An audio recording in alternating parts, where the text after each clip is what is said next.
Get your GameFace on. Get your GameFace on.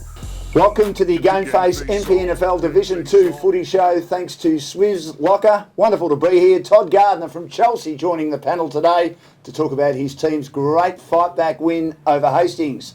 The Bulls get blown away by Langy at Lloyd Park in front of a packed house and lose top spot. Aaron Walton kicks 8 to help Seaford pile on the percentage with a 121-point demolition of Crew Point. And there's only 2 rounds left to go. Can you believe that before the finals? What does a ladder predictor tell us this week? My name's Dan Lonigan. Great to be here as usual for the MPNFL Div2 Footy Show. No Chris Holcomb today. I don't know where Holks is. I'm disappointed. He is abdicating his responsibility. Work commitments, is that right? Well, obviously he's a busy man. Yeah. Good to see you, Blackers. Tony Blackwood with us. Welcome, Blackers. Yeah, what a great round of footy, Dan. Unbelievable round of footy right across the peninsula. This is why it's a great competition. Yeah, and Dan, talking off air, you know, we've got 2 games to go and then we're into finals. How quickly has the season gone? Oh, it's gone so quickly. It's just hurtled along. It's gone from, good to better, and now the competition is as good as it's ever been, I would like to think, Blackers. Well, it certainly is. Now, Todd Gardner's with us. He, of course, is the captain of the Chelsea Footy Club, and we know the Gardner name is synonymous with Chelsea. G'day, Todd. Good to have you with us. Welcome. Thanks for having us. Good to be here. Now, Todd, is it true you buy your girlfriend flowers every week to get out of trouble or to stay out of trouble? Well, I'm just thinking who this would have come from, and my all guesses lead to Curtis Bywater. Yeah, but it's good to give her flowers. Yeah, no, the only Do you live together? No, I don't. But I'll get her flowers, you know, because I'm a nice boyfriend. But being in the doghouse, definitely that's not me. I think that comes from Curtis's own experiences. Does he get in the doghouse a bit, does he? Yeah, I think he always is. So that's probably getting it off his own experiences there. Now, how is the princess going? Yes. Curtis's... Yeah, the Queen. The Queen. Nah, she's going well. Ever since she's come on the scene, he's starting to kick goals. So. Is it true that the girlfriend's parents were at the game for the first time on the weekend? Well, that's what he told me before the game. He said he had to play well because, the in-laws are there for the first time. So I think he put in an extra effort to kick a few more goals. Yeah. I think he's kicked 26 goals in the last 5 matches. He's been absolutely outstanding, hasn't he? He's just turned his season around, hasn't he? Yeah, I just got to ask him. He knows exactly how many he's kicked. So, but in saying that, against Coringal the week before and against Langy. So he's only kicked 1 goal in those 2 games, Dan. Yeah. So you probably need a bit more from him in the big games, don't you? Yeah, he's definitely, his month or last 6 weeks, he's been really good. He's lifted his work rate and all that, and obviously hit the scoreboard. I think the Langy game, the weather was horrible for forwards. But when he went into the middle, that's when he kicked his goal that day. Yeah, he made a difference when he came into the middle. And then obviously the Coringal game, we had a lot of mates that were down, so it probably wasn't just him. And we thank Peter Suspension and Brakes for having Todd Gardner here tonight. Todd, do you think if you were taller, you'd be playing AFL footy? This is coming from Curtis Bywater again. No, I don't think that. We always talk to each other, and he always said that when he used to play at Frankston, he reckons Geelong were looking at him, but he reckons he cried at half-time or something in the ones game, and then because he wasn't playing well enough, I teared up at Simon Goosey's team, and then, it was all downhill from there. Oh, he is an absolute shocker, isn't he? Now, can I ask you this about Curtis? True or false? That he's lost his licence. He was driving well over the limit because he was so desperate to go and see his new girlfriend, the princess, and then she actually picked him up when he lost his licence. Was it on their first date that he was going there and he was running a little bit late, so he was accelerating a bit, he didn't want to let her down, and in the end he got pulled over by the police? Yeah, well, I'm not one to dob him in, but that seems pretty true to me. Well, this is what Dan and I have heard. I know he's lost his licence for, I think it's about a year now, and he might. For a year? I think it's about that. God, he must have been in a hurry to see her, Dan. Yeah, but I'm not sure who he was going to see or what the go was, but I know he doesn't have a licence, so sometimes he has to Uber it down to training. He doesn't really. He gets a lift with Kieran Albanese, but I'm sure he does. We tell him to catch the pass or get an Uber if he needs to be. Exactly right. I'm sure eventually that'll happen. We'll drive the teammates mad when they've got to pick him up every week. Yeah, well, Albanese, he lives in Langy, so he's lucky. So it comes in handy. And so does Curtis. Yeah. So what's the princess's name? The Queen Renee. Renee, yeah. Oh, the Queen, that's right, because Curtis likes to call himself the King. Still calling himself the King, or has that changed a bit? No, he's been the King for a while now. He was in full flight on the weekend. He certainly is. Well, it's great to have you with us, Todd. We'll be back with more shortly. Lots to talk about on the MPNFL Div2 Footy Show. Chelsea going pretty well at the moment, should be playing finals, and as I said, can you believe it? finals coming up in Division 2 in just a couple of weeks' time. This is the GameFace Footy Show. Thanks to Peninsula Safety and Workwear. This is the Division 2 MPNFL Footy Show from GameFace. Todd Gardner, the star Chelsea player and captain, has joined us, and they had a great win over Hastings. It was a good win. Yeah, it was. You had to fight back, didn't you, Todd? You're in trouble a little bit early. You concerned about your starts? Yeah, a little bit, but I think the teams are coming to bring the heat against us early, and we're kind of getting better at weathering that. I think they kicked 4 quick goals to our 1, and we're playing catch up there for a bit. But yeah, as you said, it was a really gutsy win to come back. Have the boys come back from overseas yet, or no? So we've got Reece and Jack Francis. So Reece our full back, Jack Francis our forward. They get back, I think, for the last round. Right. So yeah, they're going to be playing catch up. So they'll be straight in the twos? Yeah, hopefully. I'm pretty sure they get back for the last round, and hopefully they'll get a run in their legs and coming for the final. Sometimes it's hard, Dan, to coming into finals that you're picking a side, and sometimes on paper you might pick your best side, but it mightn't be the best form side in your team. Yeah, well, that's exactly right. I mean, you've got to just try and make sure you've got enough players available. I've been astounded by the number of players that have missed footy this year. Through going overseas? Yeah, going overseas. Yeah, at the end of the day, I know that it is local footy and community footy, but I just would have thought, Todd, you make your commitment to play. I know it's beautiful weather this time of the year over in Europe, and especially over in America. A lot going on over there, isn't there? Oh, lots going over there. World Cup cricket, and Wimbledon, and now the Ashes. But, I mean, I would have thought you commit yourself to playing footy, and even if your season ends in August, which it will for some teams in a couple of weeks' time, you've still got a chance to get overseas and experience the back end of summer. What's your view on it? It's frustrating, but at the end of the day, you only live once. So some people, they don't see footy as serious as what some of us do. That's and right. That's and their time to go away. So you got to take the good with the bad, I suppose. Now, goal of the year. Take a bow, Todd Gardner. Let's have a look at this goal. It's been described as goal of the year. Supporters love Big Holty. Every time he goes near it, they erupt.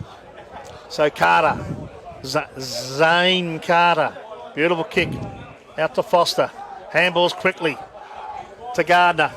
1 bounce, 2 bounce, 3 bounce. Could go 4, and he does. Could go 5, could go 6. 5 bounces, drop, punt, on the way. That's goal of the day. That is the ex-golf. Goal of the day. Todd Gardner, take a bow. Take a bow, Toddy Gardner. 5 bounces from the centre of the ground all the way. Fantastic goal there. And that was just against the play there, and Toddy Gardner. And he needed that. He needed that to lift his team, because a lot of them are standing back ball watching while Karingal are going hard at it against the wind.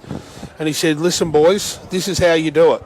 Back to a 1-point ball game. 6-10-46, 7-3-45.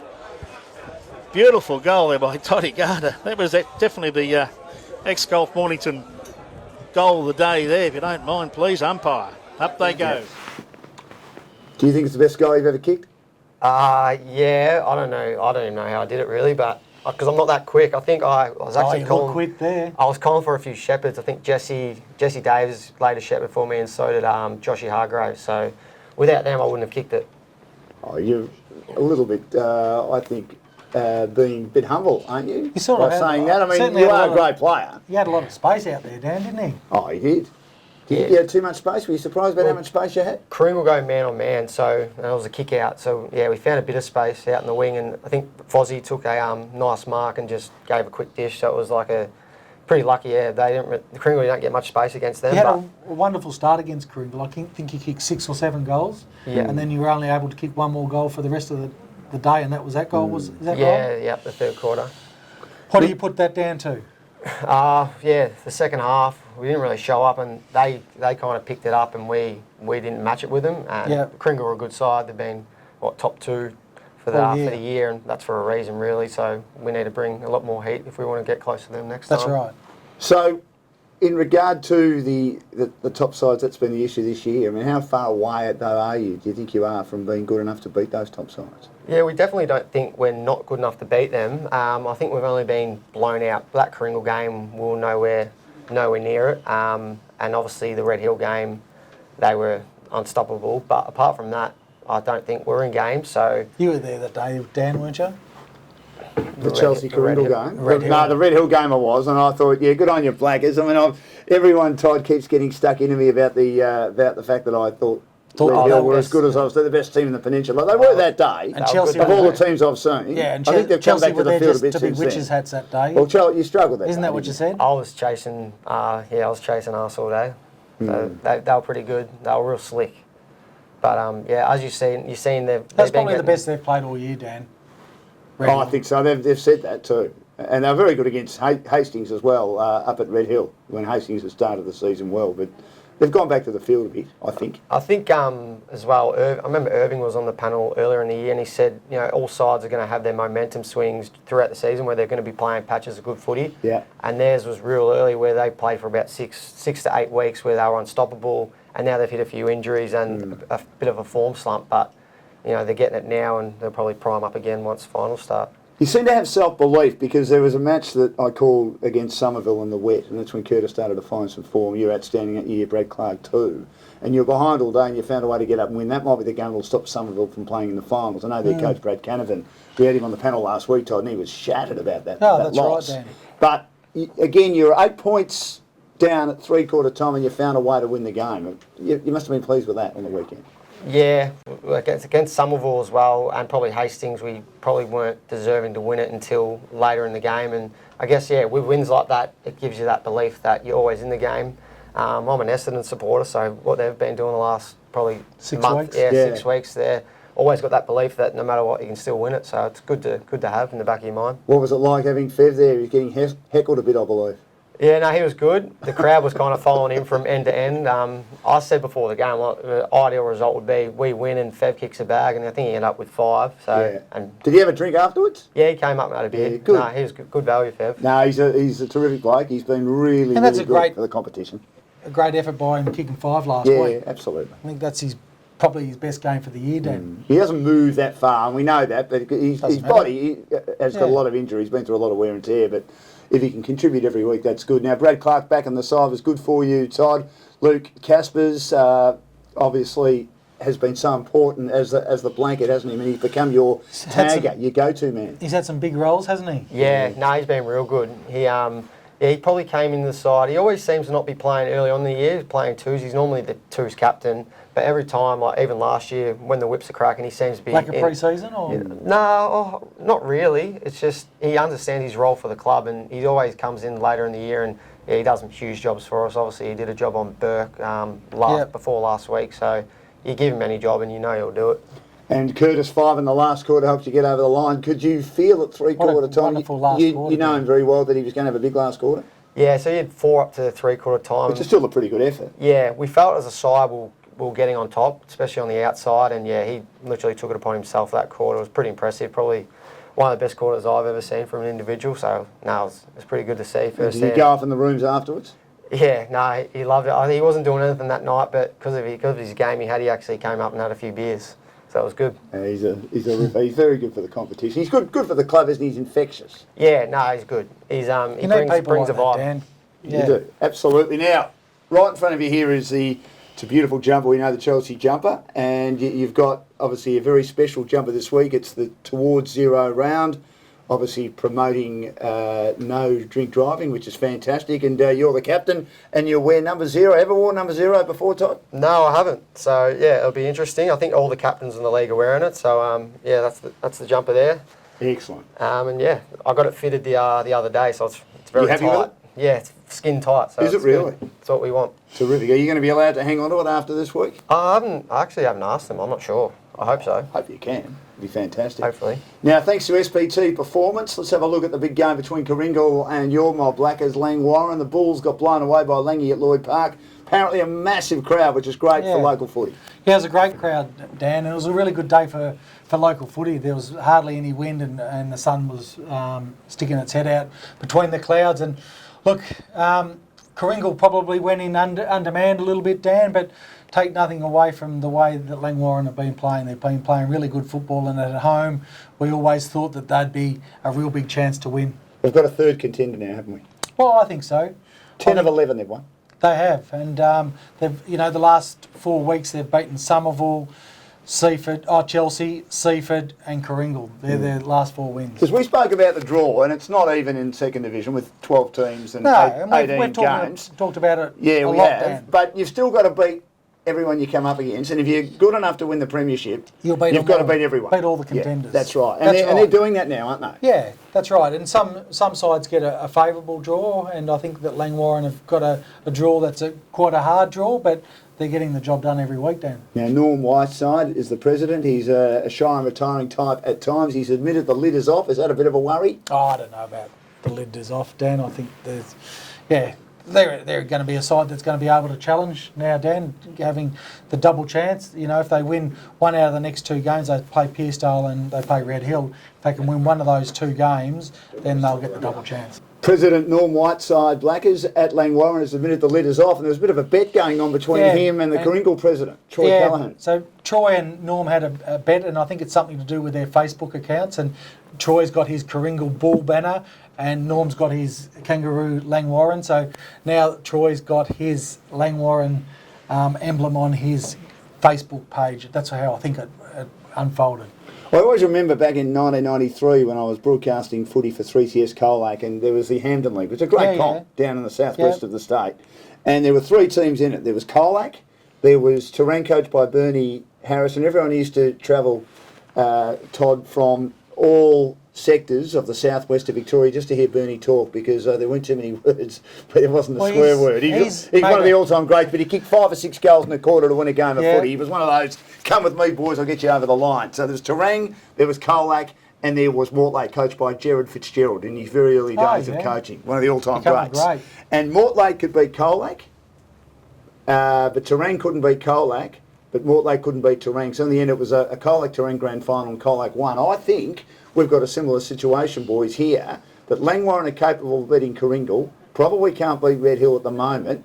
Red Hill can certainly beat Langwarren, but can't seem to beat Coringle. So it's going to be a fascinating final series, Todd. I know your guys, I hope you can get up there too, but they seem to be the 3 teams to beat, don't they? Yeah, definitely. And Langy seem to be good at timing their run, because I remember last year they started slow, didn't they? Yeah, and they had to win a few in a row to make the finals, and they scraped in, and then they went on a winning streak, and they knocked us out, they knocked Coringle out, and then played off in the prelim. Yeah, they were a bit cooked by the time they got the prelim, I think. Yeah, I don't think they'll be cooked this year, Dan. And but yeah, look, finals are a different campaign, and it's interesting to see where the finals are being played. And my understanding is that Somerville, Mornington, and Chelsea have all got finals before the grand final's been played at Carstreet. Right. Okay. Somerville always gets a final, doesn't it? Yeah, but do you agree with that? No. No, you don't, do you? But do you agree with those grounds, the fact that... No, I don't. Well, it is what it is. Yeah, but do you agree if they're the grounds that have to be chosen because Carstreet's out of the picture, which it is out of the picture? It's not out of the picture though, Dan. But it is out of the picture according to the league. The Frankston Dolphins made sure that they had the last 2 games away. But it's to do with the netball. John Anderson has discussed that. Yeah, but it's a football competition. Yeah, it is, but it's also got to do with your netball team as well. Netball's part of it. Remember? They should get some netball courts. Well, I think they'll be looking at that. They've got to. Yeah, I agree with you, but they haven't got that at the moment. No, so I realise that. We need to move on. And I bet if they're the best venues, they're the best venues, aren't they? If you had the choice of playing at Somerville or at Carstreet to have the qualifying, the second semi, the preliminary and the grand final, that's where I'd be playing it, at Carstreat on the Saturday. It's a great book, isn't it? And I tell you, when you talk to the first division blokes, Dan, they'll be saying that they'd prefer it at Carstreat as well. Well, we'll do that. Now, Mark Holt was held goalless, doesn't happen too often. Mitch Cuthbert, outstanding. He's had a really good 2 weeks, Dan. McGuinness and Tuddenham, very good too. Mitch has played on Holt last week. Yeah. And the week before he played on Walton. And kept him goalless too, didn't he? That's right. Yeah, isn't that terrific?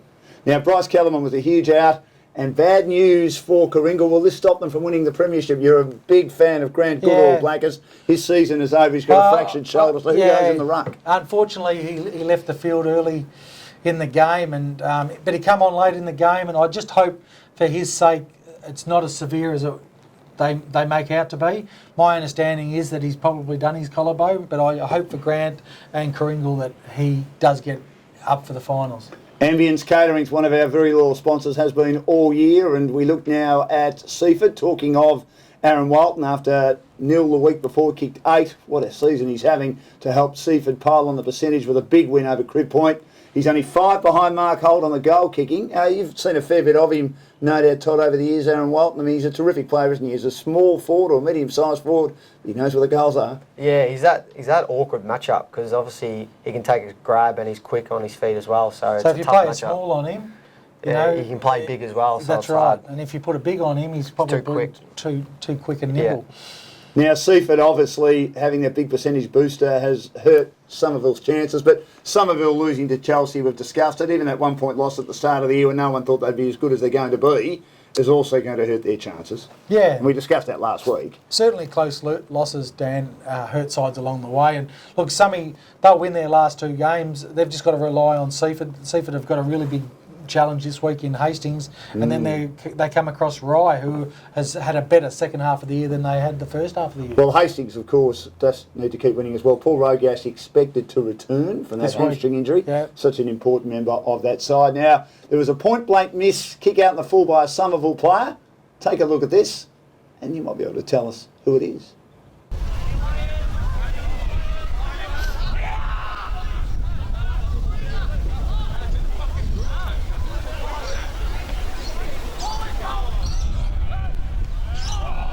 The SPT Performance Ladder Predictor. Now, the ladder predictor's got Red Hill winning the last couple and finishing on top of the table.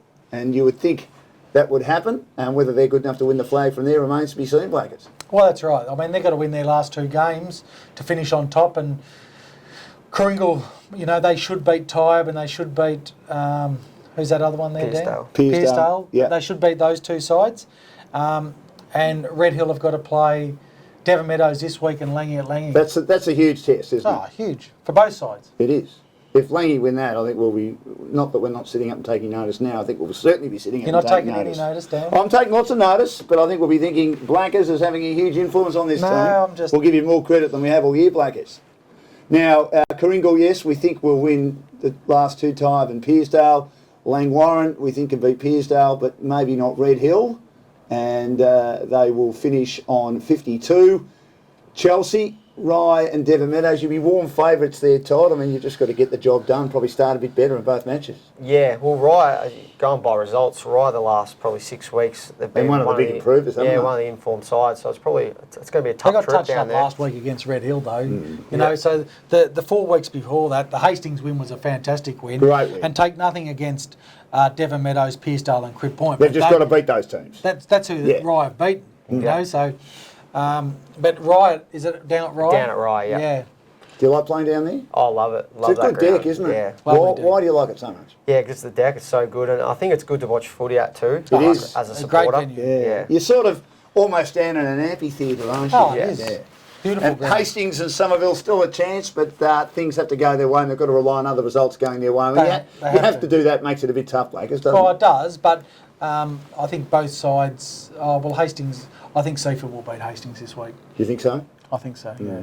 Unless Fev has a big game. Well, that's right. I mean, they're going to have their best cattle on the track. If Rogash is back and Fev's available. Need to try and stop Walton as well. Oh, and yeah, but Hewitt's an amazing player. Luke Hewitt, really good player. And I was really impressed the way Hastings played against Langwarren earlier in the year.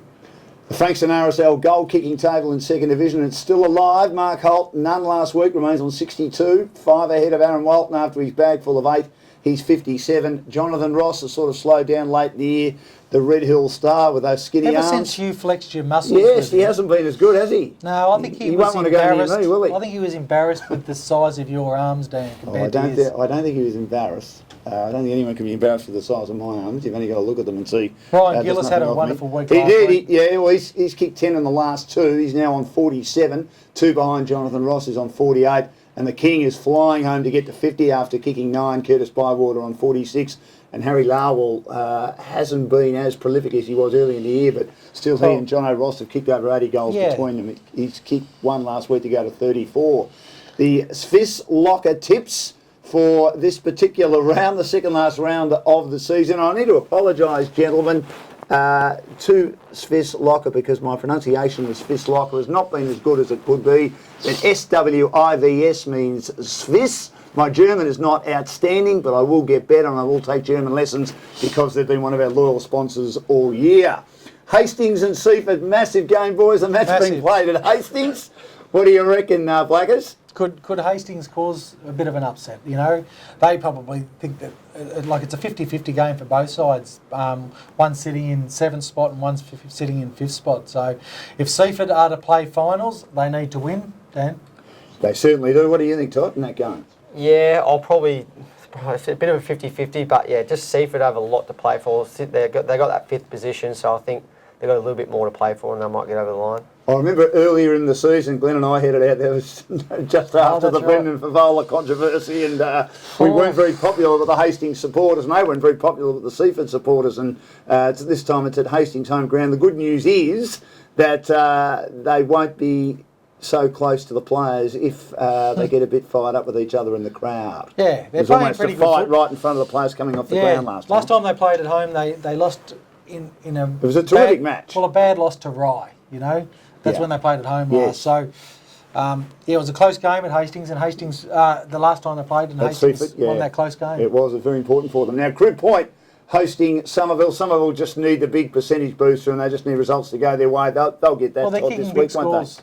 they? Yeah, I think Summy comfortably. Yeah. They're kicking big scores They at the are. moment, Summy, and yeah, they'll get the job done. Langy against Pearsdale, just an opportunity to flex your muscle before that last game against Red Hill. It's been a real hard year for Pearsdale, hasn't it? It has. But One game, yeah, they kicked one 8 win goals at the last. start of the year. Yeah, they kicked 8 goals last week, but look, I think Lang Warren are up and about at the moment, Dan. They certainly are. They're playing great footy. Kooringal hosting Tybe earlier in the year. It was a match they should have lost. It was a match Tybe should have won, and Tybe lost by a point after leading all day. So it won't be one that Kooringal would want to take lightly. And as you say, they've got a few players out at the moment, and the big ruckman gone. They've certainly got a few injuries, and Goodall didn't play against Red Hill, and a young boy came in and rucked, and I felt that they probably should have taken in a second ruckman against Langy on the weekend. Yes. And he was named in their best. Can you remember his name, Dan? In the Red Hill match? No, yeah, for Kooringal. No, I can't at the moment. I can't think of I'll his come name. back to you on that though, Blackers. So, but Thank they've you got for a putting few. me on the spot. They've got a few. No, there's got a few blokes unavailable at the moment, Kooringal, and unfortunately, they're not getting match time and match hardened players into that team. So, might come back to bite them. Well, we'll see what happens. It's going to be a fascinating final series. Rye against Chelsea. Why will you win, Todd? Other than the fact you have to win, why will you win? Yeah, well, we have to win. I think we're finding a little bit of form again. Obviously, 2 hard sides in Langy and Kooringal. We're down in confidence, but last week, I think we, after that last quarter, got our confidence back, and yeah, hopefully that will roll into this week. Yeah, it was a wonderful last quarter. Yeah, it was. You know, it was a quarter that Just need to play your full season quarters. was on the line in a sense, wasn't it? Yeah. You know, because if you had to drop that, then you're right back in that mix for dropping out of the finals. And just a quick one on James Brain as a coach. How has he sort of evolved over the last couple of years as a coach? Yeah, he's been good. 'Cause obviously, last year was his first year as a coach, and he was a playing coach as well, which always makes it that more difficult. So he's evolved again, and he's getting better at just relaying the message as a player back to the bench, and obviously at each break. It'd be pretty hard. I don't know if I could be a playing coach, so he does a good job. And he's a terrific player too, isn't he? Yeah, he's a really good player. He seems to turn on a dime, and he can do some incredible things at stoppages, so it's good to have him out there. And a big percentage booster for Red Hill against Devon Meadows as they get ready for Lang Warren in the last game. And then maybe a week off after that. Wait and see. Yeah, just wait and see, Dan. I think Red Hill will win that. Yeah, I think they'll win it quite comfortably. Now, Todd, you've changed from being a carpenter. You're in the garage door business. Tell us a little bit about that. Yeah, so I'm a qualified carpenter, but yeah, as of last year, decided to make a change, and just while I'm young, so I've got my own business installing garage doors. And yeah, as I was speaking to you earlier, Brad Clark, who's also in the industry, he trained me up for 3 months, and yeah, now I've been at my own for about a year now. So So you're good. competing against each other? We sub out to the same company, so we kind of work together. But Right. yeah, eventually I'll get rid of him, I reckon. Kick him out of the industry. How hard is it to put a garage door together? I mean, I couldn't do anything like that. I am as uncoordinated as they come in most things in life. But it'd be fascinating to watch someone do that, I reckon. Yeah, obviously it's pretty repetitive when you're doing a fair few of them, so you kind of get your own technique in that and find a way to do it. Good on you. Thanks so much, Todd, for joining us. Good luck with this weekend. You're wearing number 0, which is terrific. The Towards Zero round. Great to see the AFL South East and the MPNFL get behind it. It should be a great round of footy. We'll have a better idea about who's going to make the top 5 when we adjourn again for the next MPNFL Division 2 footy show. Good on you, Blackers. And Thanks, we'll catch Dan. you next week. Get your game face on. Get your game face on.